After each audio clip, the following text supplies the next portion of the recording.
بین المرء وزوجہ، یہ مرد اور عورت کو توڑوانا، اس کے گھر کو توڑوانا، چاہے جادو سے توڑوانا یا اور دوسرے جادو ہیں جو خاندان کے بڑے ٹاپ کے لوگوں کو آتے ہیں، یہ خاندان توڑوانا، تعلق توڑوانے کا کام شیطانی ہے. یہ انسانی کام نہیں ہو سکتا کبھی، یہ رحمانی کام نہیں.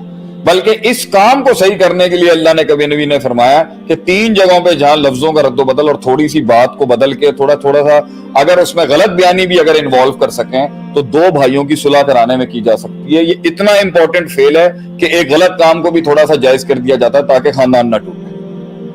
ہم اس پر اب آپ بات شروع کریں. میں چاہتا ہوں اس پہ کوئی سوالات ہیں تو پوچھیں. بھائی خاندان کو توڑنے کے پیچھے شیطانیت ہوتی ہے اور وہ عناصر کیا ہیں جس کی وجہ سے یہ آتے ہیں، یا وہ انٹرنل ہوں گے یا ایکسٹرنل. کہہ رہا ہوں آپ سے، میں نے خود خراب کیا تو میں بول رہا ہوں نا، بڑے کی غلطی.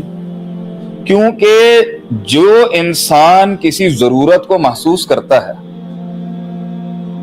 زندگی میں کسی بھی کام کو کرنے کی، جو انسان زندگی میں کسی بھی کام کو کرنے کی ضرورت محسوس کرتا ہے، اس کام کے لیے کٹنے مرنے کی قربانی بھی سب سے زیادہ اسی کو دینی پڑتی ہے، جس میں اس کام کی حساسیت اور اس کا مطالبہ اور اس کا عشق اور اس کے تعلق اور اس کی روحانیت اس کام سے سب سے زیادہ جڑی ہوگی.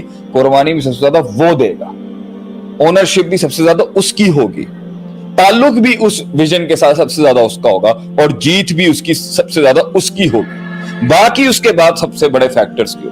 اس ادارے کی بہت بڑی جیت اور بہت بڑی کامیابیوں کا جو سہرا ہے وہ عدیل بھائی کے سر پہ جاتا ہے. آج اس ادارے کی بہت بڑی قربانیوں کا سہرا جو ہے وہ وکی صاحب کے سر پہ جاتا ہے. اس ادارے کی بہت بڑی قربانیوں کی اور اس کی جیت کے اور اس کے مقام کا سہرا اس پوری ٹیم کا جاتا ہے جو ان کیمروں کے پیچھے بیٹھی ہے یا جو اس ٹائم پر پورے سسٹم کو چلا رہی ہے اس ادارے.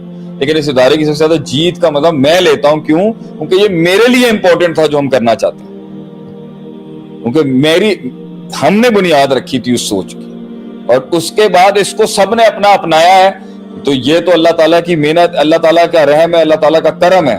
لیکن اس لیے جو وبال آئے گا وہ سب سے زیادہ ٹاپ لیڈرشپ پہ آئے گا کہ بھائی قربانی اور کٹنے دینے کا جب وقت تھا پہلے کر دیں، عوام تھوڑی دے گی، حکومت دے گی. سر آپ پہلے کٹیں گے مریں گے نا.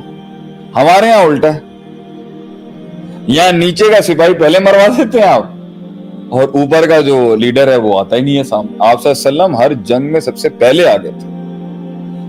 مدینے کے اندر ایک ٹھا کی آواز آئی، نئی ہجرت کر کے آئے تھے. صحابہ ایک آنکھ کھلی کر کے سوتے تھے یار کہیں اٹیک نہ ہو جائے. دور سے دیکھا آپ وسلم مدینے کے کارنر سے آ رہے ہیں اور کہہ رہے ہیں جاؤ میں سب ٹھیک. یہ اس کی کنسرن ہے نا، کیونکہ اس کی سلطنت ہے، وہ اس کی رعایا ہے. It's the top management, it's the parents of a family. گھر کے بڑے ہیں جنہیں کنڈیم کیا جائے، پبلکلی نہیں، لیکن جن کا وہ گھر ہے. ایک آدمی اگر کہتا ہے جی میرا گھر ہے، میں حاکم ہوں، میں لیڈر ہوں، میرے بچے ہیں، میری چلنی چاہیے، زبردست. پوچھ بھی پھر آپ سے ہوگی سر، اس سے تھوڑی ہوگی، چھوٹے سے بڑے سے پوچھو. جب آپ کی اونرشپ اتنی سوورن تھی تو اس کے لیے آپ نے کاٹ کتنی کاٹی. میری نظر کے اندر پہلا فساد تو ان کے اوپر ہی آئے گا. انہوں نے نہیں صحیح کیا. اب آپ کہیں آج کل کے دور کے بچے ٹھیک نہیں ہیں، آج کل کے دور نئی نسل کچھ ایسی ہے. آج کل میں دیکھتا ہوں بہت جگہوں پہ یہ آتے ہیں معاملہ، نئی نسل. نئی نسل کیا ہوتی ہے؟ آپ بھی نئی نسل تھے کل کو پرانے والوں کے. نئی نسل کیا ہوتی ہے؟ اصول تو سارے میکروز کے ایک ہی ہوں گے نا. چاہے نئی نسل جو ہے وہ روبوٹ کیوں نہ بن جائے، اندر تو بیٹھا ہوا ایک دل اور دماغ ہے. تو نئی نسل کیا ہوتی ہے؟ بات وہ انسان کو